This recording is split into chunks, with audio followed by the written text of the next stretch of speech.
Bismillahirrahmanirrahim.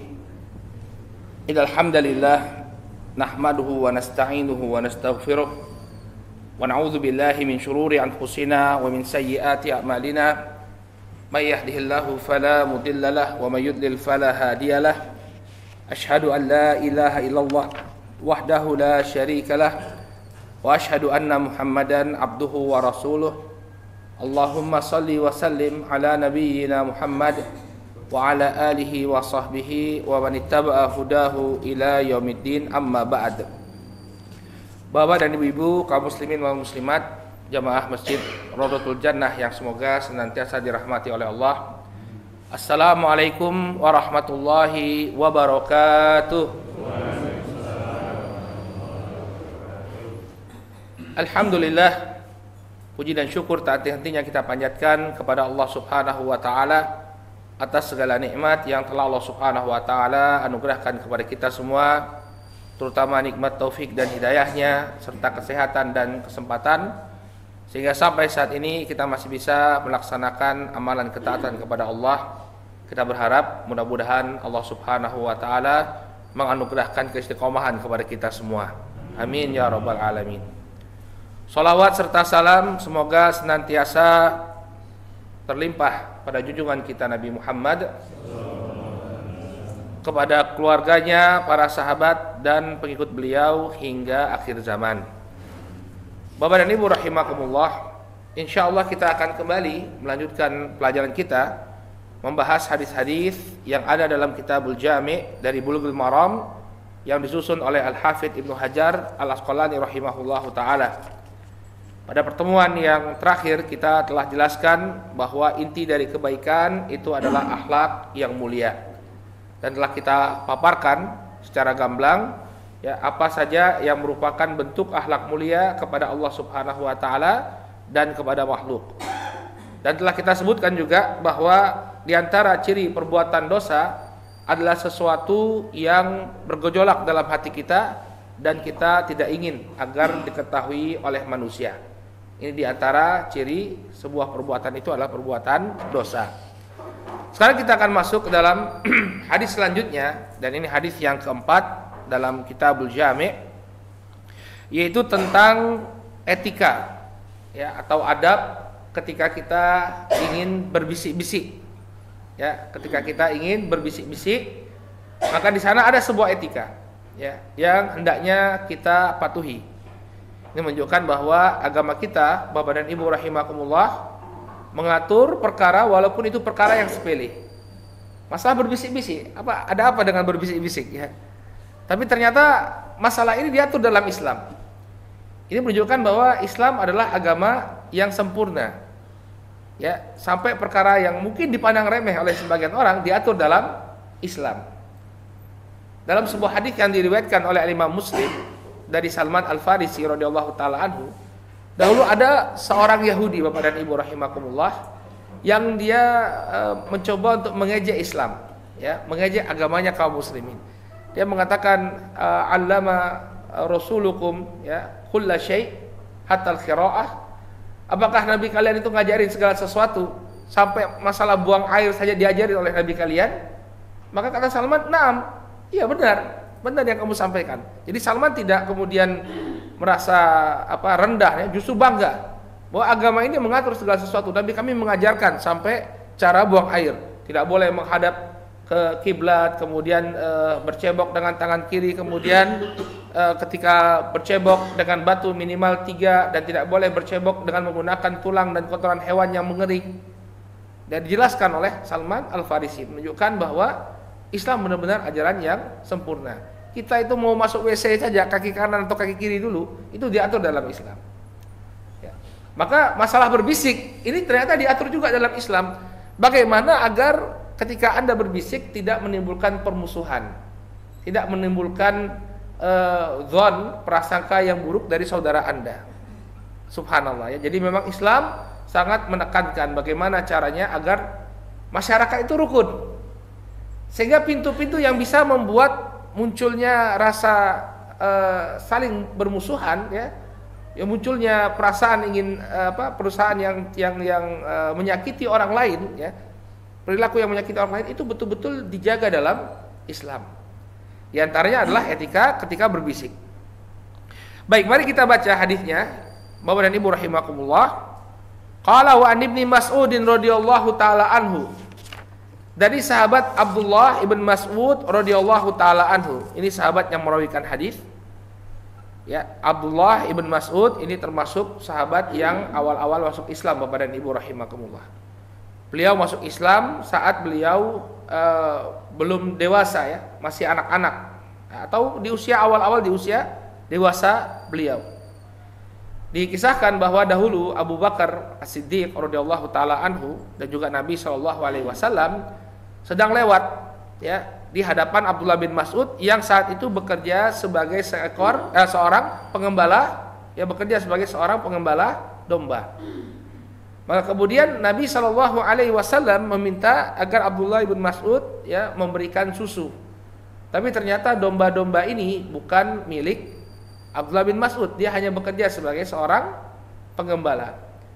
Maka Nabi alaihissalatu wassalam meminta didatangkan ya seekor domba yang belum pernah hamil. Ya, seekor domba yang belum pernah hamil, artinya tidak ada kemungkinan bahwa dia memiliki susu. Kemudian Nabi Shallallahu Alaihi Wasallam mengusap puting dari domba tersebut. Kemudian beliau memerintahkan agar Abu Bakar As-Siddiq membawa sebuah wadah dari batu. Kemudian ditampung, ternyata keluar susu. Padahal ini belum ada susunya. Tapi ini diantara tanda kenabian beliau alaihi salatu wassalam ya. Beliau pegang putingnya, kemudian keluar susu. Kemudian minumlah Nabi sallallahu alaihi wasallam susu tersebut. Kemudian Abu Bakar dan kemudian Abdullah ibn Mas'ud radhiyallahu taala anhu. Setelah semuanya minum susu tadi, Nabi SAW mengatakan iklis, mengempislah. Maka mengempislah susu kambing tersebut atau domba tersebut seperti semula. Maka kemudian Abdullah bin Mas'ud ketika melihat tanda kenabian Nabi SAW, beliau pun masuk Islam. Ya, maka kemudian Abdullah bin Mas'ud ini pun menjadi salah seorang sahabat yang menguasai Al-Quran. Ya, Nabi SAW mengatakan barang siapa yang ingin untuk mengambil bacaan Al-Quran ya segar seperti baru diambil dari tandannya, maka ambillah bacaan Al-Quran dari Abdullah ibn Mas'ud. Dari Ibnu Umi Maktum, Ibnu Umi Abad, itu panggilannya beliau, Ibnu Umi Abad.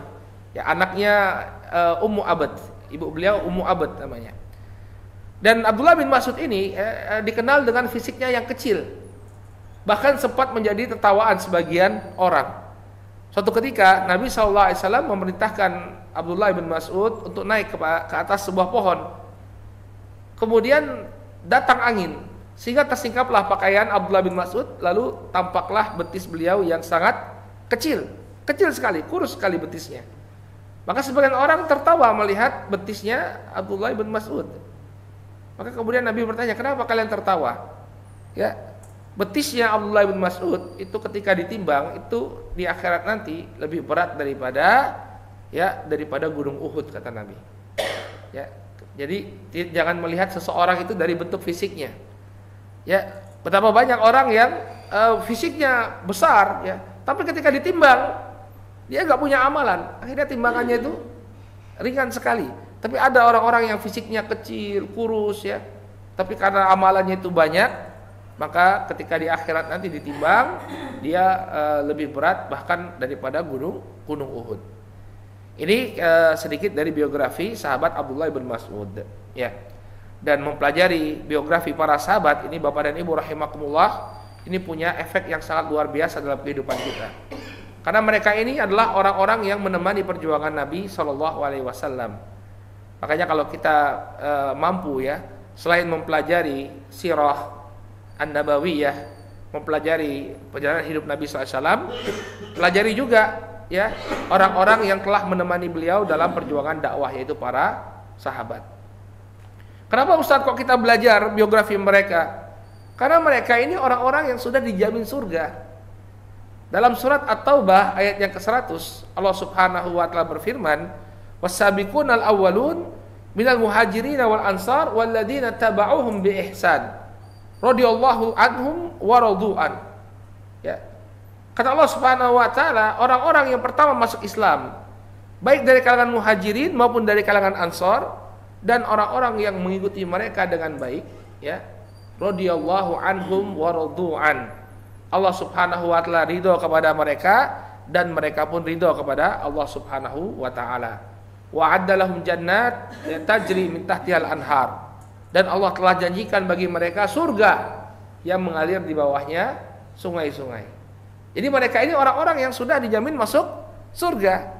Nah, kalau kita ingin ya masuk surga juga, maka ikuti jalan mereka. Ikuti bagaimana mereka menegakkan agama ini, bagaimana pengamalan mereka terhadap agama ini, ikuti bagaimana akhlak mereka, keikhlasan mereka dalam beribadah kepada Allah Subhanahu wa taala. Maka besar sekali pengaruh mempelajari kehidupan para sahabat ridwanullah alaihim ajmain dalam kehidupan kita sehari-hari. Baik, ini sedikit tentang sahabat Abdullah ibn Mas'ud radhiyallahu taala anhu. Beliau mengatakan qala Rasulullah sallallahu alaihi wasallam. Rasulullah sallallahu alaihi wasallam bersabda, "Idza kuntum thalathatan fala yatanaja ithnani dunal akhar." Apabila kalian 3 orang, maka janganlah yang 2 orang berbisik-bisik tanpa melibatkan yang ketiga. Jadi kalau Anda berada di majelis, ada 3 orang di satu majelis, maka jangan yang 2 orang ini kemudian berbisik-bisik tanpa melibatkan orang yang ketiga.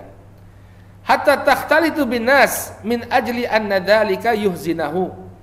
Sampai mereka atau kecuali kalau mereka berkumpul di tengah-tengah manusia. Ya.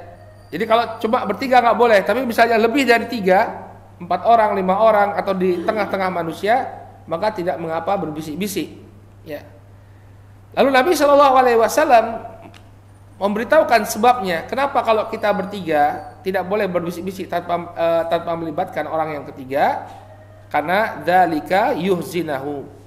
Yang demikian akan membuat dia sedih. Ya. Akan membuat dia sedih karena tidak dilibatkan dalam pembicaraan, atau bisa jadi kata para ulama dia mengira atau muncul prasangka bahwa kedua orang ini sedang memperbincangkan dirinya. Kenapa saya gak dilibatkan? Padahal saya ada di situ. Kenapa ini orang berdua ya berbisik-bisik tanpa melibatkan saya? Maka akan muncul prasangka negatif dari orang yang ketiga. Baik, ini hadisnya Abdullah bin Mas'ud radhiyallahu taala anhu tentang larangan ya 3 orang ya 2 orang berbisik-bisik tidak melibatkan orang yang ketiga.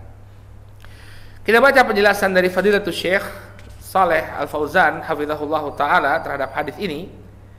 Beliau mengatakan hadal hadis min adabil majalis wal ijtima'at.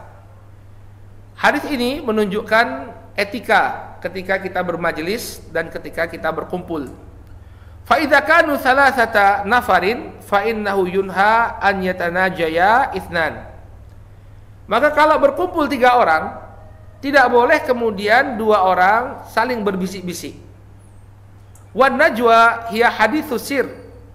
Yang namanya najwa adalah pembicaraan dengan suara yang pelan. Maksudnya adalah berbisik-bisik. Li'annahuma idza tanajaya min dunihi ahdatsa indahu asyukuk. Yakhafu annahuma yatahaddatsani fihi. Karena apabila ada 2 orang yang berbisik-bisik tanpa melibatkan yang ketiga, maka ini akan melahirkan perasaan yang tidak enak pada orang yang ketiga, dan muncul rasa kekhawatiran bahwa keduanya sedang membicarakan dirinya. Ya, jadi itu sebabnya. Jadi dalam Islam kita menghilangkan ya sebab-sebab yang memunculkan prasangka buruk. Jadi jangan sampai kemudian saudara kita itu memiliki prasangka buruk terhadap diri kita. Di antaranya kenapa? Karena berdua berbisik-bisik tanpa melibatkan orang yang ketiga. Jadi kita harus berupaya ya, Bapak dan Ibu rahimakumullah, bagaimana agar tidak muncul prasangka buruk orang lain terhadap kita. Gak bisa kemudian biar ya itu kan salahnya dia, saya kan gak ngomongin dia, enggak. Tapi kita perlu menghilangkan pintu-pintu yang akan mewujudkan prasangka buruk. Nabi SAW dahulu pernah melakukan iktikaf di masjid. Kemudian beliau didatangi oleh istri beliau Sofiyah malam-malam. Lalu Nabi SAW kemudian mengantarkan Sofiyah kembali ke rumahnya. Saat itu ada 2 orang sahabat yang sedang berjalan, kemudian berpapasan dengan Nabi SAW dan istri beliau Sofiyah. Tapi karena malam hari, orang nggak tahu ini siapa. Maka mereka ketika melihat Nabi SAW, ya, mereka berjalan dengan cepat. Ya, mereka tahu ini Rasulullah, tapi nggak tahu itu siapa perempuan yang ada di samping Nabi SAW. Mereka berjalan dengan cepat. Maka Nabi SAW kemudian mengatakan, ala rislikuma, perlahanlah kalian, innaha Sofiyah, yang di sampingku ini adalah Sofiyah, istri beliau. Jadi beliau jelaskan, saya sedang jalan sama istri saya. Ini bukan siapa-siapa, tapi istri saya. Maka kemudian para sahabat mengatakan, subhanallah ya Rasulullah, ya maha suci Allah wahai Rasulullah, kami nggak mungkin berpikir negatif terhadap dirimu. Maka Nabi SAW di sini berupaya menepis, ya, karena syaitan itu berjalan dalam tubuh anak Adam seperti berjalannya darah. Khawatir nanti muncul prasangka buruk, anggapan bahwa Nabi berjalan bersama seorang wanita yang tidak halal bagi beliau. Maka beliau memberikan penjelasan, innaha Sofiyah, ini adalah Sofiyah, istriku. Sehingga ketika kita dalam bermuamalah, dalam bermasyarakat, ya, prasangka-prasangka negatif itu hendaknya dihilangkan, dijelaskan. Ya, misalnya ketika kita bawa misalnya ada perempuan misalnya jalan bareng, ya, padahal itu keponakan kita, ya kita perlu jelaskan, ini keponakan saya, datang dari mana, mau kuliah di Jogja, sehingga tidak kemudian menimbulkan persepsi atau dugaan yang buruk dari masyarakat. Nah, demikian juga dalam berbisik-bisik ini, ya, hendaknya melibatkan orang yang ketiga. Ya. Maka kemudian kata beliau di sini, ya. Idza tahaddatsa min dunihi fa inna dzalika yus'iruhu.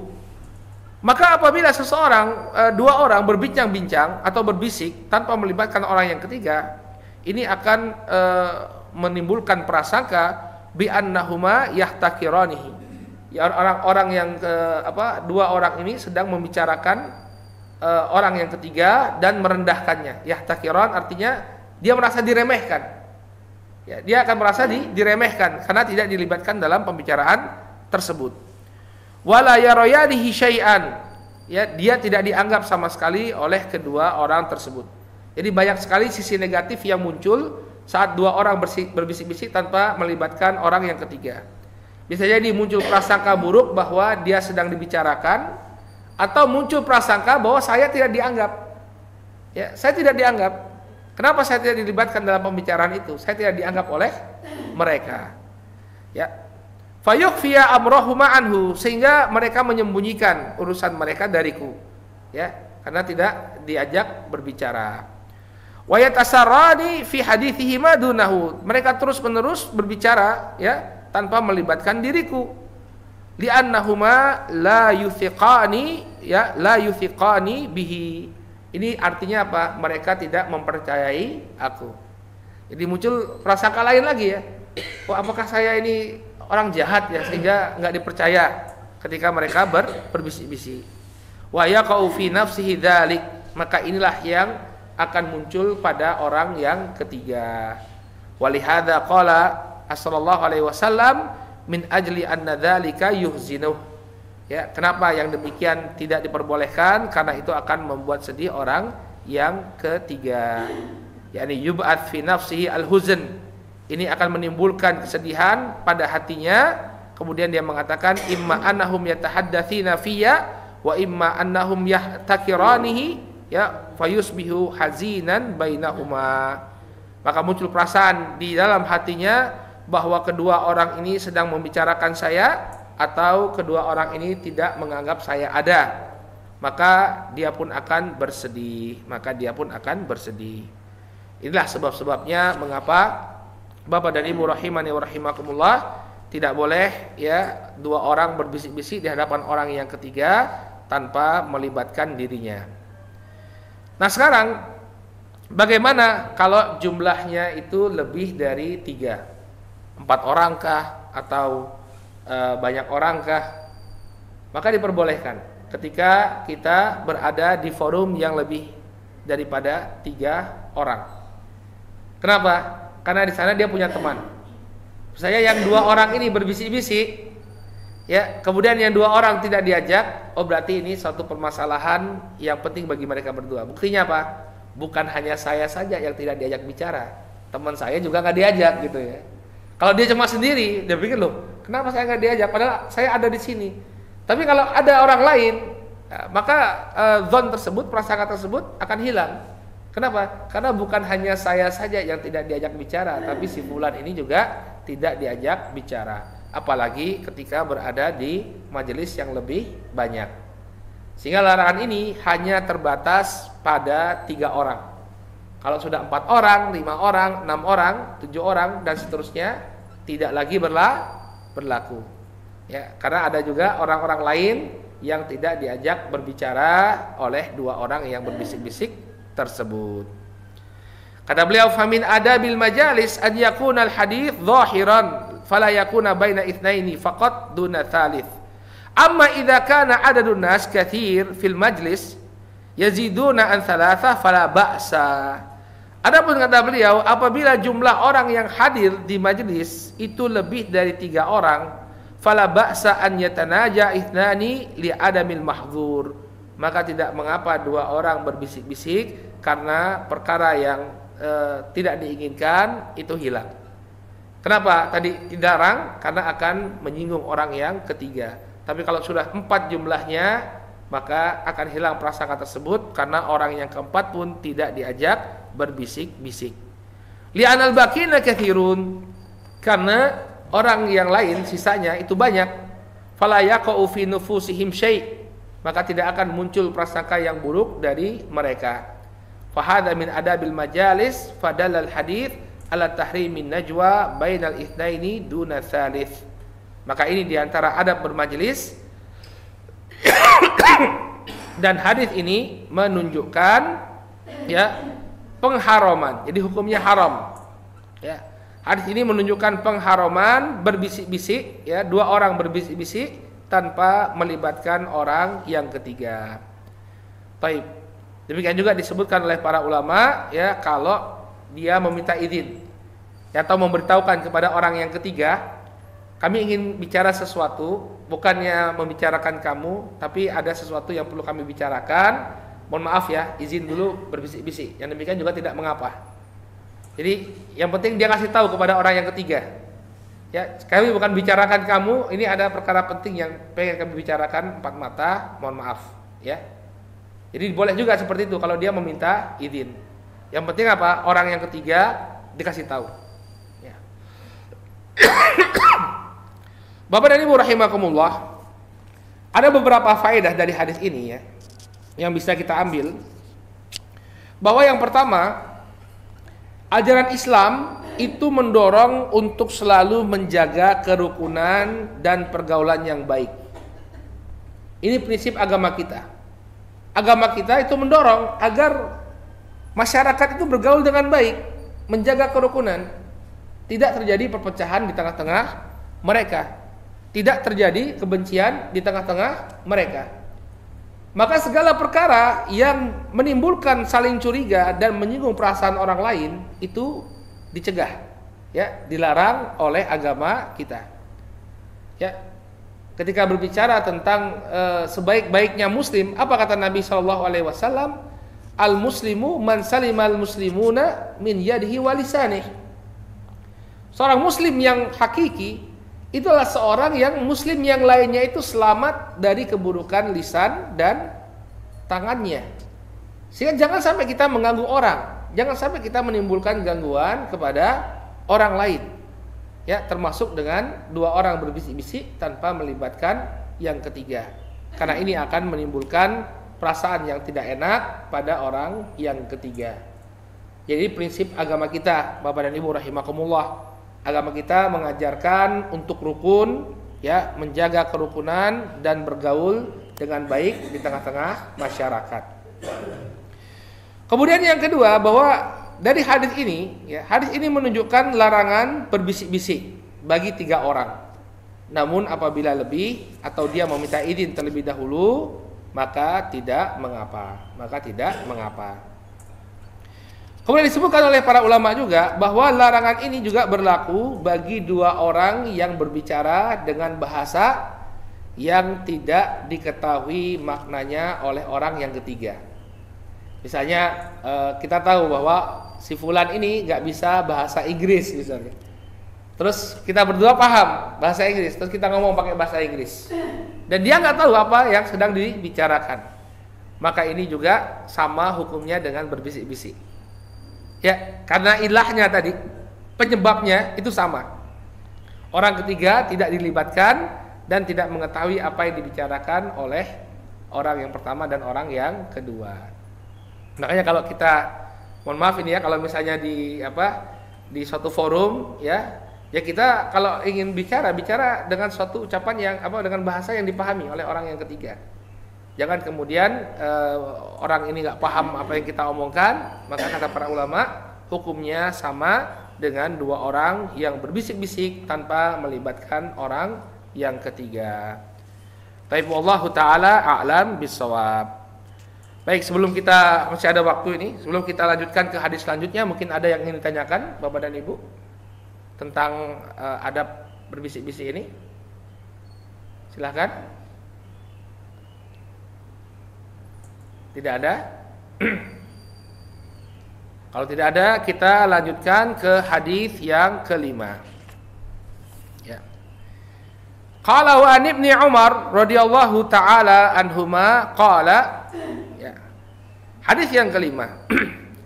Dari sahabat Abdullah ibnu Umar radhiyallahu taala anhuma. Hadis yang kelima ini diriwayatkan dari sahabat Abdullah bin Umar. Beliau adalah seorang sahabat dan juga putra seorang sahabat yang mulia, Umar ibn Khattab radhiyallahu taala anhu. Abdullah bin Umar radhiyallahu taala anhu, beliau dikaruniai oleh Allah Subhanahu wa taala kecerdasan. Sehingga beliau sering diajak oleh Umar bin Khattab radhiyallahu taala anhu ke majelisnya para sahabat senior. Ada sebuah kisah yang menunjukkan kecerdasan Abdullah bin Umar radhiyallahu taala anhuma. Suatu ketika Nabi SAW bersama para sahabat sedang berkumpul. Lalu Nabi SAW bertanya kepada mereka, "Tahukah kalian ada sebuah pohon yang sifatnya itu menyerupai sifat orang yang beriman?" Ada sebuah pohon yang karakternya itu memiliki karakter yang sama dengan orang yang beriman. Maka kemudian para sahabat mulai menjawab. Mereka mengatakan pohon ini, pohon itu, pohon ini, pohon itu. Tapi nggak ada yang benar. Maka kemudian dalam hatinya Abdullah bin Umar, beliau mengatakan innaha nakhlah. Pohon yang dimaksud oleh Rasul SAW ini adalah pohon kurma. Tapi Abdullah bin Umar karena dia masih kecil, nggak berani dia ngomong di majelis tersebut, karena isinya adalah para sahabat senior. Tapi beliau orang cerdas, anak yang cerdas. Beliau udah mengira ini yang dimaksud Nabi pohon kurma, dan ternyata benar. Apa yang dikatakan oleh Abdullah bin Umar sama dengan apa yang dikatakan oleh Nabi SAW. Nabi SAW mengatakan, innama hiya nakhlah. Yang aku maksud ini adalah pohon kurma. Pohon kurma. Kenapa Bapak dan Ibu rahimani wa rahimakumullah? Pohon kurma memiliki karakter yang sama dengan orang yang beriman. Yang namanya orang yang beriman, dia itu memberikan manfaat kepada sesama. Nabi SAW mengatakan khairukum anfa'ukum linnas. Sebaik-baik kalian adalah yang paling banyak manfaatnya terasa oleh manusia. Jadi bukannya membebani masyarakat, tapi justru memberikan kontribusi yang besar kepada masyarakat. Itulah sebaik-baik manusia, kata Nabi SAW. Maka orang beriman, sebaik-baik manusia ini yang memberikan manfaat kepada banyak orang, memberikan manfaat kepada masyarakat yang ada di sekitarnya, ini sama dengan pohon kurma. Kenapa? Karena pohon kurma itu dari ujung daunnya sampai ujung akarnya semua bisa dimanfaatkan. Subhanallah ya. Jadi kalau di kita seperti pohon apa? Pohon kelapa ya. Makanya lambang pramuka itu tunas kelapa. untuk melambangkan bahwa anak-anak pramuka itu harus bisa memberikan manfaat seluas-luasnya bagi masyarakat. Bisa dipakai di mana saja. Itu kan prinsipnya atau filsafahnya pramuka. Ya, lambangnya tunas kelapa, bisa bermanfaat di mana saja. Ya. Kalau di sana kurma, kenapa? Karena kurma ini semua bagian batangnya bisa dimanfaatkan, buahnya itu bisa dimakan tentunya ya. Sampai sekarang kita kalau buka puasa pakai kurma. Kemudian daunnya bisa dianyam, dibuat menjadi tikar. Kayunya, pelepahnya bisa dipakai untuk bahan bangunan. Sampai biji kurma. Biji kurma kalau di kita dibuang begitu saja. Habis makan kurma bijinya dibuang. Ternyata biji kurma itu adalah pakan yang terbaik bagi hewan ternak. Unta, kemudian kuda, ya, itu salah satu pakan yang terbaik bagi mereka adalah biji kurma. Jadi biji kurmanya itu digiling terlebih dahulu sehingga lembut, kemudian dijadikan pakan unta atau pakan kuda. Ya, ternyata semua bagian kurma itu memberikan manfaat. Nah kemudian Abdullah bin Umar kan sudah mendekat tadi bahwa yang dimaksud oleh Nabi SAW adalah kurma. Maka setelah majelisnya berakhir, bubar, baru beliau cerita sama bapaknya, wahai bapakku, ya tadi sebenarnya aku memiliki jawaban yang sama dengan jawaban Rasul SAW. Cuma karena banyak sahabat-sahabat senior, ya beliau nggak mau jawab. Maka kata Umar, kalau kamu menjawab tadi, ya ini lebih aku cintai daripada ini dan itu. Maksudnya apa? Wahai anakku, kalau tadi kamu jelasin tadi, saya akan merasa bangga, senang. Ya. Tapi apa? Abdullah bin Umar dari kecilnya sudah beradab. Ya ini kok sahabat-sahabat senior saja nggak ada yang jawab itu, maka saya nggak mau jawab karena saya tahu diri dia. Beliau masih kecil. Ya. Dan Abdullah bin Umar ini ya menjadi sosok ulama ya di masa para sahabat. Beliau usianya masih kecil tapi luar biasa ilmunya. Ya, usianya masih muda tapi luar biasa ilmunya. Dan bukan hanya beliau saja, ya di masa para tabiin ada para sahabat junior yang disebut sebagai al-abadilah. Al-abadilah itu kalau kita terjemahkan Bapak dan Ibu, artinya para Abdullah. Orang-orang yang bernama Abdullah, jamaknya abadilah. Jadi jamaknya Abdullah itu abadilah. Nah siapa mereka ini? Jadi di masa para sahabat itu ada 4 orang sahabat yang namanya sama-sama Abdullah. Kemudian mereka ini tergolong sahabat junior, ya, masih muda usianya, dan mereka ini adalah putra dari para sahabat. Ya, mereka sahabat tapi bapak mereka juga sahabat. Jadi mereka memiliki ciri yang sama. Pertama namanya Abdullah, kemudian yang kedua mereka sahabat yang muda, kemudian mereka adalah anak dari sahabat juga. Siapa mereka? Yang pertama adalah Abdullah bin Umar, yang baru saja kita sebutkan biografinya. Abdullah bin Umar, anaknya Umar. Kemudian yang kedua Abdullah bin Zubair. Abdullah bin Zubair, ya putranya Az-Zubair bin Awam, ya radhiyallahu anhu. Abdullah bin Zubair. Kemudian yang ketiga Abdullah bin Amr bin Al-As. Abdullah bin Amr bin Al-As, anaknya Amr bin Al-As. Beliau juga namanya Abdullah dan memiliki ilmu yang sangat mumpuni. Dan kemudian yang keempat Abdullah bin Abbas radhiyallahu taala anhuma. Abdullah bin Abbas, anaknya Abbas, paman Rasul sallallahu alaihi wasallam. Jadi posisi Abdullah bin Abbas ini sepupunya Rasul sallallahu alaihi wasallam, tapi beliau jauh usianya lebih muda daripada Rasulullah sallallahu alaihi wasallam. Baik, ini menunjukkan kepada kita ya bahwa bukan berarti anak-anak muda itu tidak memiliki ilmu ya. Justru mereka ya dengan giatnya mereka belajar, intensnya mereka belajar, maka mereka bisa menyaingi senior-senior mereka.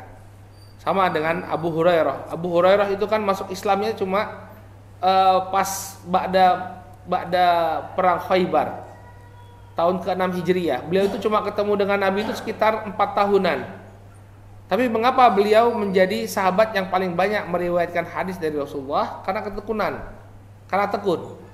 Ketika orang sibuk dengan dunia, sibuk dengan perdagangan dan pertanian, Abu Hurairah sibuk cari hadis. Kemudian beliau hafalkan. Ya, sehingga wajar kemudian Abu Hurairah memiliki hadis yang terbanyak di antara para sahabat. Baik, apa kata Rasul sallallahu alaihi wasallam? Qala Rasul sallallahu alaihi wasallam, la yuqimu ar-rajulu ar-rajula min majlisihi, thumma yajlisu fihi, walakin tafassahu wa tawassa'u, muttafaqun alaih. Ya, Nabi sallallahu alaihi wasallam mengatakan, ya, janganlah seseorang menyuruh orang lain berdiri dari tempat duduknya, kemudian dia duduk di tempat tersebut. Akan tetapi hendaknya kalian berlapang-lapang dan melonggarkan majelis.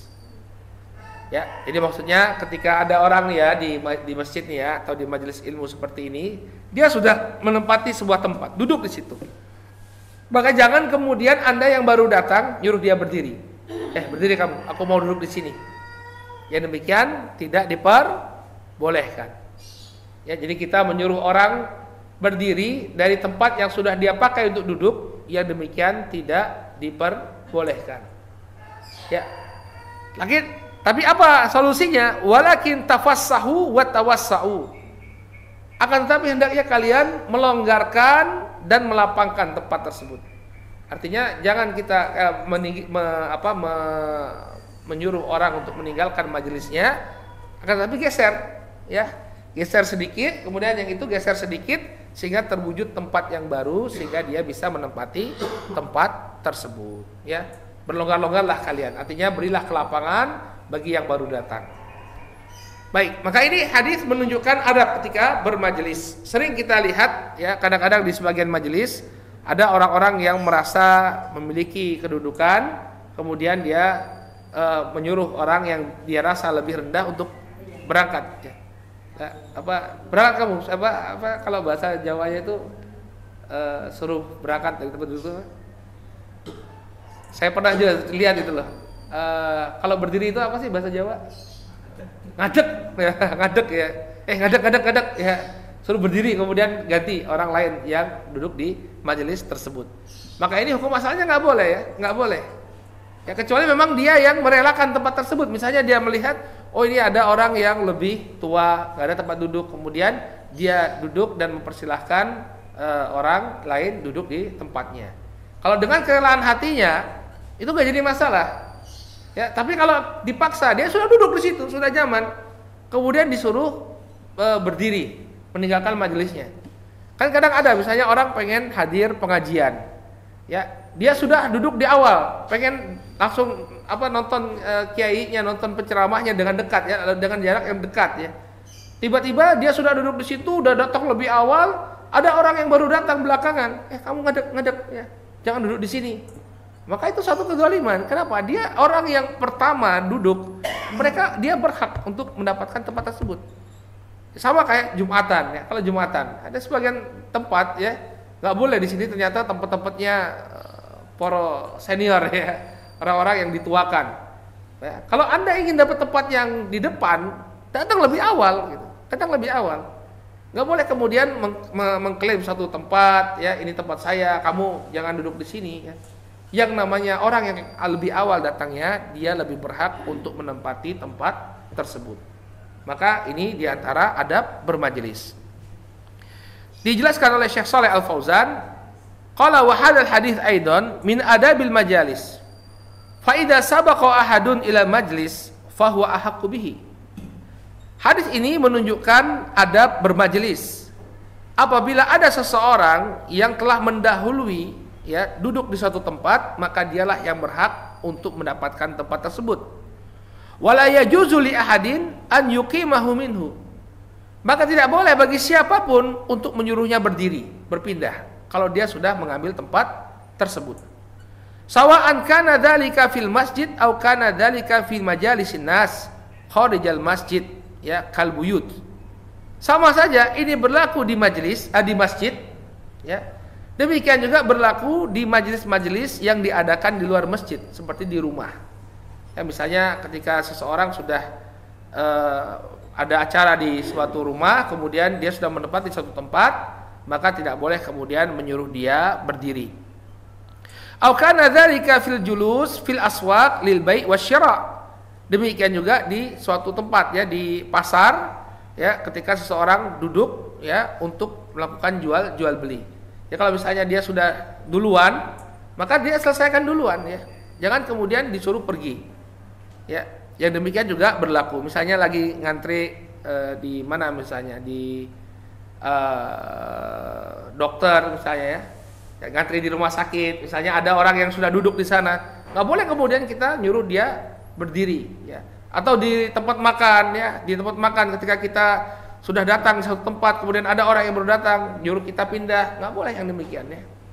Kecuali misalnya dia minta izin ya, minta izin terlebih dahulu, mohon maaf Pak ya, ini saya bawa bayi ya, saya bawa bayi, kalau duduk di sana yang kosong ada orang yang merokok misalnya. Ini karena memang benar kejadian ya, saya pernah disuruh pindah. Sudah enak posisi wena ya, udah PW lagi ngomong sama Pak D. Tiba-tiba ada ibu bawa bayi. Pak bisa tukeran tempat nggak? Ya. Kenapa? Karena tempat yang kosong itu dekat dengan orang merokok. Saya bawa bayi. Enggak apa-apa, nggak jadi masalah. Tapi hukum asalnya kalau kita sudah duduk duluan, kitalah yang berhak untuk mendapatkan tempat tersebut. Orang lain tidak punya hak untuk menyuruh kita berdiri. Kecuali kalau memang dia meminta izin dan kita mengizinkan. Ini adab dalam bermajelis. Qala wala yajuzu li ahadin ayyuhawwilahu anhu. Maka kalau dia sudah duduk di sana, tidak boleh bagi orang lain untuk memindahkannya. Walakin idza qama sahibul majlis ya wa athara bihi alqadim fala ba'sa bidzalik. Kecuali apabila orang yang duduk di sana dia yang mempersilahkan. Silakan Mas duduk aja di sini, enggak jadi masalah. Ya, silakan. Wa athara bihi alqadim fala ba'sa bidzalik. Dan dia mempersilahkan orang yang baru datang untuk duduk di tempatnya, maka yang demikian tidak mengapa, itu kerelaan hati dia. Tapi kalau dia dipaksa untuk meninggalkan tempat duduknya, itulah yang tidak diperbolehkan. Kalau dengan rela hati karena melihat bahwa oh ini orang lebih sepuh dari saya, silahkan monggo. Dan ini merupakan akhlak yang baik ya, merupakan akhlak yang baik. Menghormati orang tua itu akhlak yang baik yang diajarkan dalam Islam. Atau dia lihat nih orang kalau dia nggak duduk kasihan ya, maka silahkan duduk di tempat saya, biarkan tempat ini biar saya berdiri nggak jadi masalah ya. Maka yang demikian tidak mengapa, yang penting apa, dia melakukannya dengan kerelaan hati ya, bukan karena dipaksa. Li'annahu tanazulun an haqqihi, karena dia telah merelakan apa yang menjadi haknya. Wa amma an yuqimahu bi ghairi ridahu wa bi ghairi itharin minhu fa hadza zulmun wa khata'un. Adapun kalau dia dipaksa berdiri meninggalkan tempat duduknya tadi tanpa keridhaan hatinya dan tanpa kerelaan hatinya, maka ini merupakan kedzaliman dan kesalahan ya. Maka tidak diperbolehkan hal yang demikian. Nah, kemudian bagaimana kalau seseorang duduk di tempat yang memang tidak diperbolehkan untuk duduk? Misalnya di kendaraan ya. Ya, di sini misalnya memang tempatnya petugas misalnya. Atau ada nggak kira-kira kondisi di mana tempat tersebut membahayakan ya? Atau misalnya ketika dia sedang naik kapal ya. Naik kapal penyeberangan ya, nggak boleh duduk di sini. Kenapa? Karena ini akan menghalangi orang. Kalau misalnya harus terjadi sesuatu ya, maka ini akan menghalangi orang untuk keluar. Nah, dia sudah duduk di situ misalnya, dia udah ambil tempat di situ. Maka apakah boleh bagi petugas untuk menyuruh dia berdiri meninggalkan tempatnya? Maka yang demikian diperbolehkan. Kenapa? Karena ada kemaslahatan. Misalnya saya pernah nyebrang itu ya, di Tarakan itu, naik kapal perahu itu ya. Kemudian ada tangga. Nah, kadang kalau sebagian orang karena kursinya itu sempit, mereka lebih memilih untuk duduk di tangga karena lebih lebar. Karena kalau duduk itu sempit-sempitan. Maka kalau ini akan menghalangi penumpang ya, akan menghalangi penumpang atau membahayakan ketika terjadi keadaan darurat ya, keberadaan dia di sana akan menghalangi penumpang yang akan keluar, butuh keluar dengan cepat, maka tidak mengapa bagi petugas untuk menyuruh dia berdiri. Dan ini tidak termasuk ke dalam hadis ini. Dia nggak bisa kemudian pakai hadis ini, Mas, Nabi mengatakan barang siapa yang sudah duduk duluan, maka yang lain tidak boleh menyuruhnya berdiri, nggak bisa. Kenapa? Karena di sana ada bahaya yang akan muncul kalau Anda tidak berpindah dari sana. Baik. Kemudian juga masalah yang dibawakan oleh para ulama. Hadis ini diriwayatkan oleh Abdullah bin Umar radhiyallahu taala anhu. Nah, kemudian boleh nggak kalau misalnya ada orang memberikan tempat duduk kepada kita, maka boleh nggak kita kemudian duduk di tempat yang sudah diduduki oleh orang lain tadi? Ya, kalau dia mempersilahkan. Karena ada riwayat dari Abdullah bin Umar nggak mau duduk sama sekali. Ya, jadi walaupun orangnya sudah mempersilahkan, wahai Abdullah bin Umar, duduklah di tempatku ini, silakan. Abdullah bin Umar tidak mau duduk sama sekali. Sehingga sebagian orang mengira bahwa oh ini berarti kalau tempat itu sudah diduduki oleh orang lain, walaupun dia sendiri yang mempersilahkan bagi kita untuk duduk, tetap kita tidak boleh untuk mendudukinya. Kenapa? Karena Abdullah bin Umar tidak mau duduk di tempat tersebut. Jadi dalam sebuah riwayat ya dalam Sahih Al-Bukhari juga disebutkan bahwa Abdullah bin Umar baru datang ke dalam masjid, ya, kemudian ada orang yang mempersilahkan beliau duduk. Ada orang yang bangkit dari majelisnya kemudian mempersilahkan Abdullah bin Umar untuk duduk. Abdullah bin Umar, duduklah di sini. Abdullah bin Umar nggak mau duduk.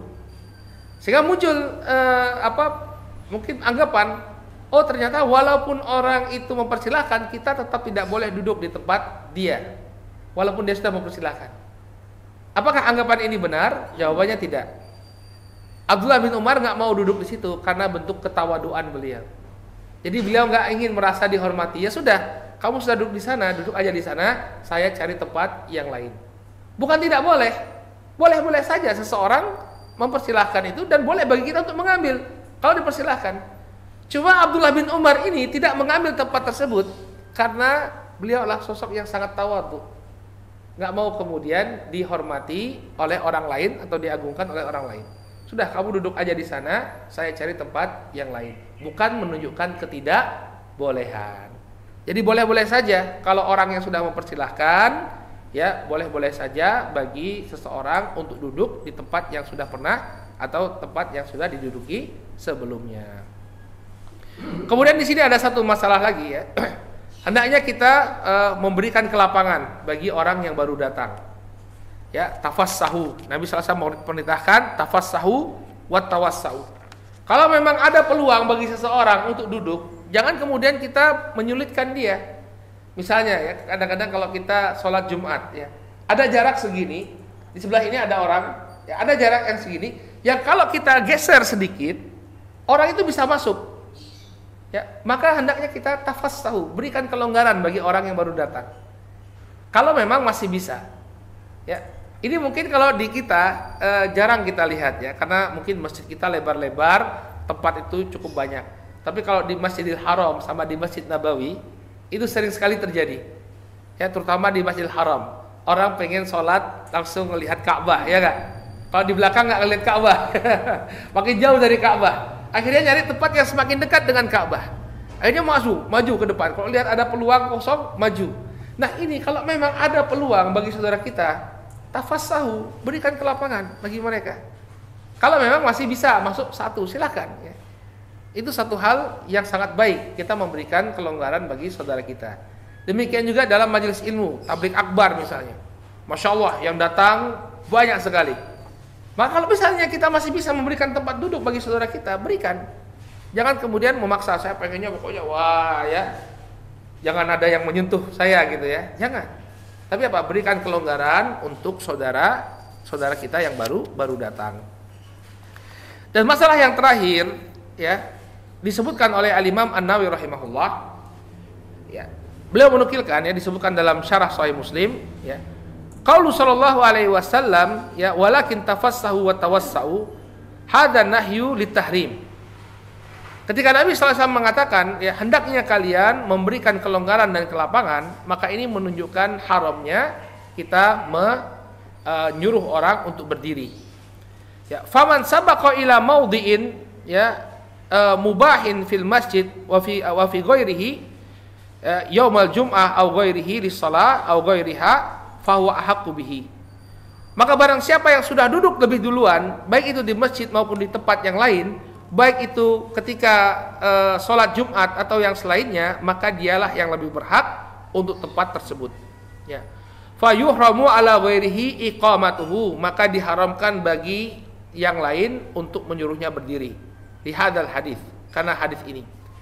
Illa, kecuali kata beliau, anna ashabana,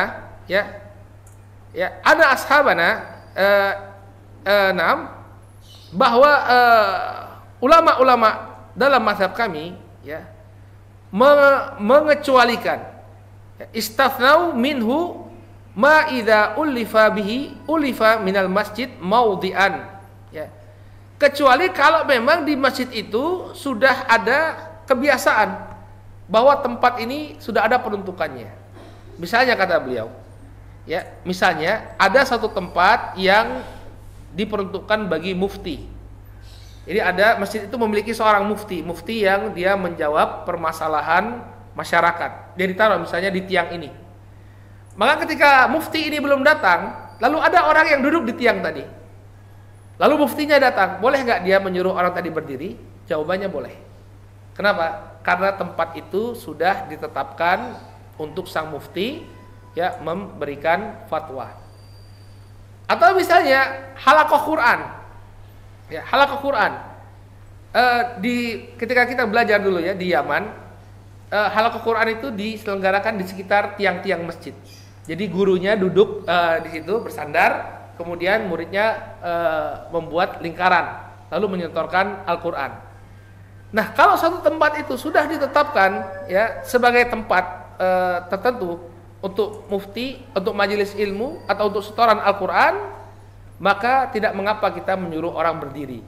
Misalnya jam 8 mulai kelas setoran Al-Quran. Ada orang yang sudah duduk di sana, maka boleh bagi kita untuk menyuruhnya berdiri. Kenapa? Karena tempat tersebut sudah ada peruntukannya.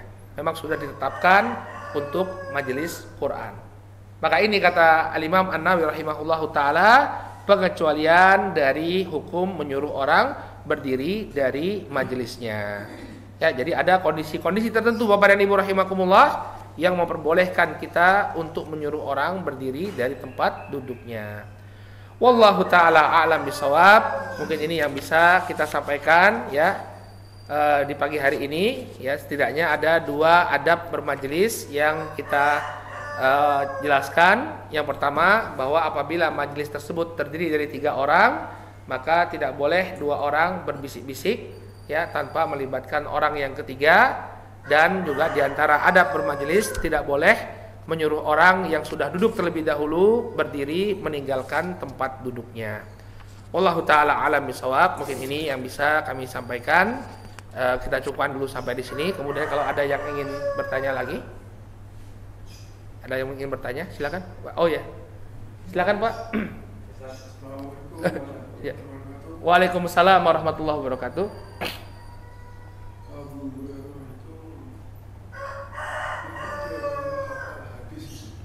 Ya, Al-Sufah, betul.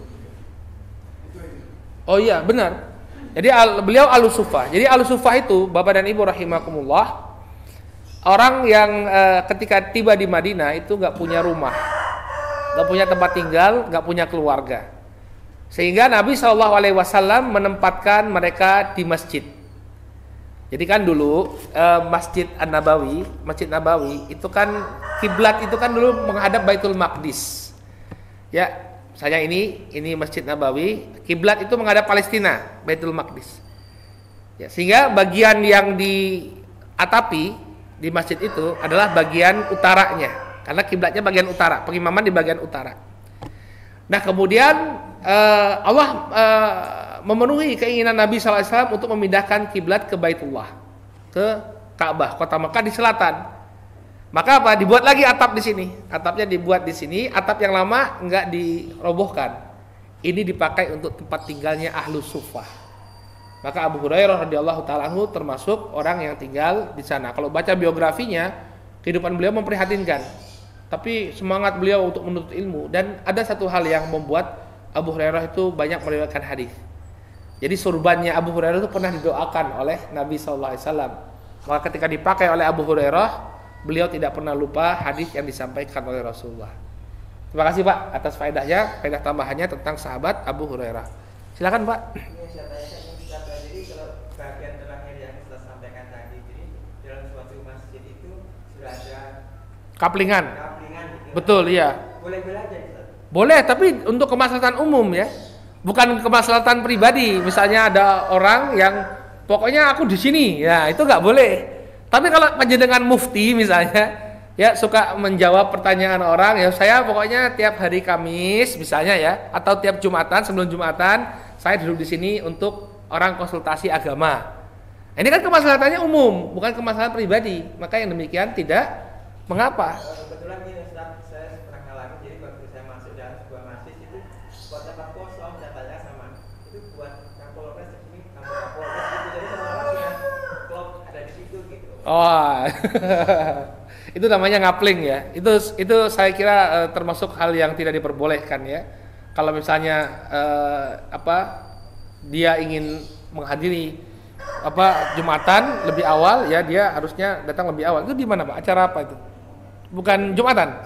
Iya, acara Jumatan. Ya, wallahu taala alam ya. Yang demikian termasuk ke dalam hadits ini ya. Jadi orang yang datang duluan lebih berhak sebenarnya untuk meraih tempat tersebut ya. Wallahu taala alam ya. Sebaiknya ya sama, semuanya diperlakukan sama, tidak kemudian kecuali dia tugas misalnya kayak tempat untuk imam ya.